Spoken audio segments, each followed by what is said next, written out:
Dans une petite ville vivait un couple stérile qui avait adopté un petit garçon très intelligent. Il s'appelait Mehdi et adorait ses parents adoptifs. Un jour, la famille prit la décision d'aller en pèlerinage à la Mecque. Après 1000 réflexions, ils décidèrent de ne pas emmener le jeune Mehdi avec eux. D'abord, il n'avait que 10 ans. Ensuite, le trajet était dur et ennuyeux. Il devait voyager à dos de chameau. Les voisins promirent de le nourrir et de veiller sur lui durant l'absence de ses parents adoptifs. Mehdi, qui ne voulait pas se séparer de ses parents, insista pour les accompagner. Mais en vain, ses parents décidèrent de ne pas le mettre au courant qu'au jour de leur départ afin d'éviter de lui faire de la peine. Un matin de bonne heure, ils quittèrent la maison sans faire de bruit afin de ne pas réveiller Mehdi. Au bout de 3 jours de marche, la caravane des pèlerins s'arrêta pour que les voyageurs se désaltèrent, mangent et se reposent. À la grande stupéfaction de tous, Mehdi suivait de loin ses parents. Ceux-ci n'eurent d'autre solution que de le prendre avec eux. Le lendemain, les pèlerins reprirent la route avec le jeune Mehdi. Au bout d'une semaine, Mehdi, qui était de nature hyperactive, dit à ses parents: « Je n'en peux plus, je veux rentrer chez moi.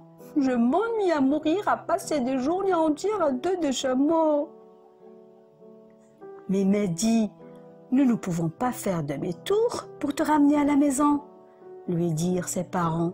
« Laissez-moi entrer seul, je me débrouillerai, » proposa Mehdi. « Pas question, » lui répondit sa mère. « La forêt est dangereuse. »« Mais maman, j'ai besoin de jouer avec des jeunes de mon âge. » Ne sachant que faire, les parents de Mehdi exposèrent le problème à leurs compagnons de route.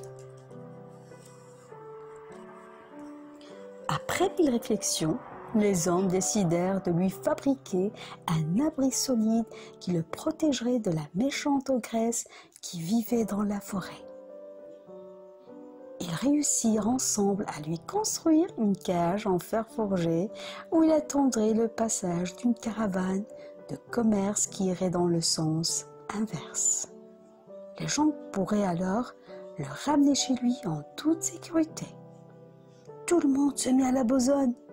Une fois la cage prête, chacun donna une part de ses vivres à Mehdi. Celui-ci s'enferma dans la cage et attendit prudemment, comme il l'avait promis à ses parents. Au cours de la nuit, une vieille ogresse, alléchée par l'odeur de la viande fraîche, s'approcha de la cage. Elle trouva Mehdi en train de faire des roulades à l'intérieur. Sachant qu'elle ne pouvait rien faire pour le sortir de son abri, l'ogresse lui dit: « Quelle souplesse! Et si tu m'apprenais un peu ?»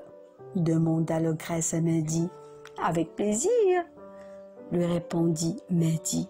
« Mais j'ai une proposition à vous faire, » ajouta-t-il. « Laquelle ?» demanda l'ogresse. « Vous allez chercher du bois pour faire un grand feu et je vous apprendrai à sauter par-dessus les flammes. »« Je n'y arriverai jamais, » déclara l'ogresse. « Je n'ai pas l'habitude de jouer. Tout ce que je sais faire, c'est chasser, manger, puis dormir. » « Vous avez tort, madame. Vous avez besoin de vous entraîner pour rester toujours en forte. Ne vous inquiétez pas, je vous apprendrai. Vous allez voir, ce n'est pas si difficile que ça. » Chacun avait sa petite idée en tête. L'ogresse voulait faire sortir Mehdi de la cage pour le croquer. Mehdi avait l'intention de la brûler vive et de débarrasser tout le monde d'elle. L'ogresse s'exécuta Elle alluma un grand feu, puis demanda à Mehdi de sauter le premier. Notre garçon prodige lui dit « Par politesse, c'est à vous l'honneur. On m'a toujours dit les dames d'abord. Vous relevez votre robe, je compte jusqu'à 3 et vous sautez les yeux bandés. Oubliez complètement qu'il y a le feu. Je suis sûre que vous y arriverez. » Flatté par les bons propos de Mehdi, l'ogresse s'exécuta en fermant les yeux. Elle tomba au milieu des braises. Mehdi quitta sa cage et la regarda se consumer. Elle avait beau se débattre et hurler pour sortir du brasier, mais en vain. Elle avait beau crier « Au secours! Au secours !» Personne ne vint la secourir. Bien entendu, personne ne penserait secourir une méchante ogresse qui n'avait que ce qu'elle méritait. Une caravane de commerçants arriva enfin.